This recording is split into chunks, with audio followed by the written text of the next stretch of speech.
Hi, ഇന്ന് നമുക്ക് beef ഒന്ന് വരട്ടിയെടുത്താലോ? അപ്പോൾ നല്ലപോലെ കഴുകി വൃത്തിയാക്കി ചെറിയ കഷ്ണങ്ങളാക്കി വെച്ച ബീഫ് ഇവിടെയുണ്ട്. അത് നമുക്കൊന്ന് ആദ്യം ഒന്ന് വേവിച്ചെടുക്കാം. അപ്പോൾ അതിനു വേണ്ടി ഒരു കുക്കറിലേക്ക് നമുക്ക് ആ ബീഫെല്ലാം ഇട്ട് കൊടുക്കാം.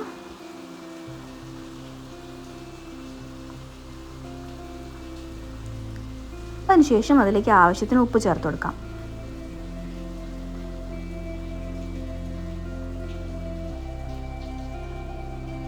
ഇനി ഒരല്പം മഞ്ഞൾപ്പൊടി ചേർക്കാം. നിങ്ങളുടെ എരിവിനനുസരിച്ച് നമുക്ക് മുളക് പൊടി ചേർത്ത് കൊടുക്കാം. 2 ടീസ്പൂൺ മുളക് പൊടിയും ഒരു ടേബിൾ സ്പൂൺ മല്ലിപ്പൊടിയും ചേർത്ത് ഒരല്പം വെള്ളം കൂടി ഒഴിച്ച് കൊടുത്തിട്ട് നന്നായിട്ടൊന്ന് നമുക്ക് മിക്സ് ചെയ്ത് കൊടുക്കാം. ഒരല്പം വെള്ളം ചേർത്താൽ മാത്രം മതി. ബീഫിൽ നിന്ന് നല്ലപോലെ വെള്ളം ഇറങ്ങി വരും. അപ്പോൾ ഇതുപോലെ നന്നായിട്ട് മിക്സ് ചെയ്തതിന് ശേഷം നമുക്ക് അടച്ച് വെച്ച് നമുക്കൊന്ന് വേവിച്ചെടുക്കാം.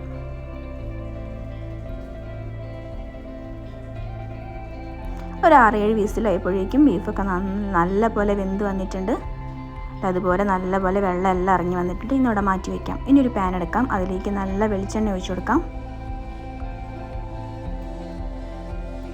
അപ്പോൾ വെളിച്ചെണ്ണയെല്ലാം നല്ലപോലെ ചൂടായി വരുമ്പോൾ അതിലേക്ക് പെരിഞ്ജീരകം ചേർത്ത് കൊടുക്കാം. ഇനി അതിലേക്ക് ഒരു 6-7 വറ്റൽമുളക് അതുകൂടി ചേർത്ത് കൊടുക്കാം. പിന്നെ ഇഞ്ചി വെളുത്തുള്ളി ചതച്ചത് അതുകൂടി ചേർക്കാം. ഇനി അതിലേക്ക് വേണ്ടി തേങ്ങാക്കൊത്ത് ഇതുപോലെ നീളത്തിൽ അരിഞ്ഞ് വെച്ച തേങ്ങാക്കൊത്തുകൂടി ചേർത്ത് കൊടുക്കാം. ഇനി നല്ലപോലെ ഒന്ന് മിക്സ് ചെയ്ത് കൊടുക്കാം. അപ്പോൾ 2 മിനിറ്റ് ഇതുപോലെ നല്ലപോലെ ഒന്ന് നമുക്ക് ഇളക്കി കൊടുക്കാം.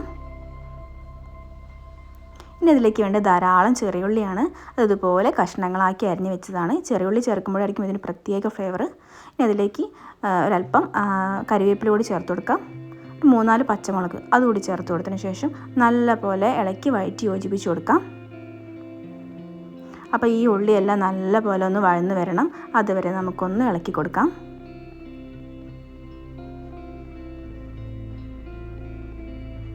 അതിലേക്ക് നമുക്ക് ആവശ്യത്തിന് ഉപ്പ് ചേർത്ത് കൊടുക്കാം.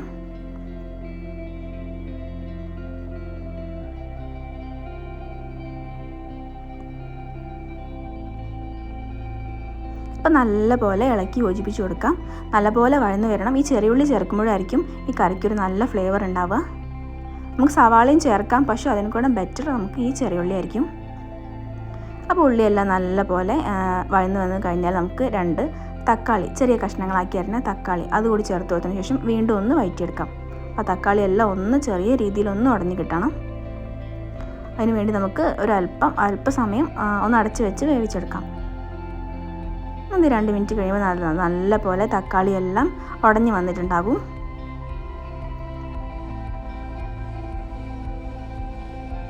ഇനി അതിലേക്ക് മഞ്ഞൾപ്പൊടി ചേർത്ത് കൊടുക്കാം. പിന്നെ ആവശ്യത്തിന് മുളക് പൊടി ചേർത്ത് കൊടുക്കാം. ഒരല്പം ഗരം മസാല കൂടി ചേർക്കാം. ഇനി വേണ്ടത് കുരുമുളക് പൊടി അതുകൂടി ചേർത്ത് കൊടുക്കാം.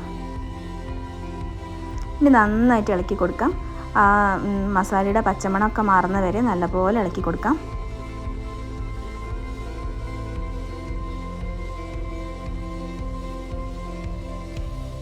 അപ്പോൾ അത് അങ്ങനെ നല്ലപോലെ നമ്മളത് വഴറ്റിയെടുക്കുന്നുണ്ട്. അപ്പോൾ ഏകദേശം നല്ലപോലെ വഴന്ന് വന്നിട്ടുണ്ട്. ഇനി അതിലേക്ക് നേരത്തെ മാറ്റി വെച്ച ആ ബീഫ് അതിൻ്റെ ഇതിലേക്ക് നമുക്ക് ചേർത്ത് കൊടുക്കാം. അതിലേക്ക് ഈ മിക്സ് എല്ലാം നന്നായിട്ട് ചേർത്ത് കൊടുക്കാം.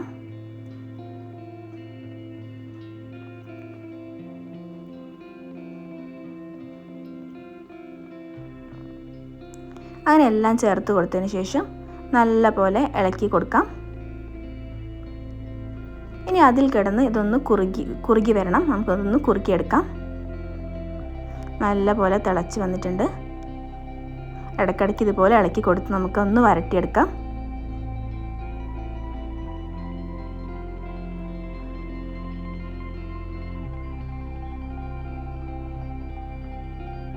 ഏകദേശം വെള്ളമെല്ലാം വറ്റി വരുന്നുണ്ട്. നമുക്ക് ഇതുപോലെ ഒന്ന് ഇളക്കി കൊടുക്കാം.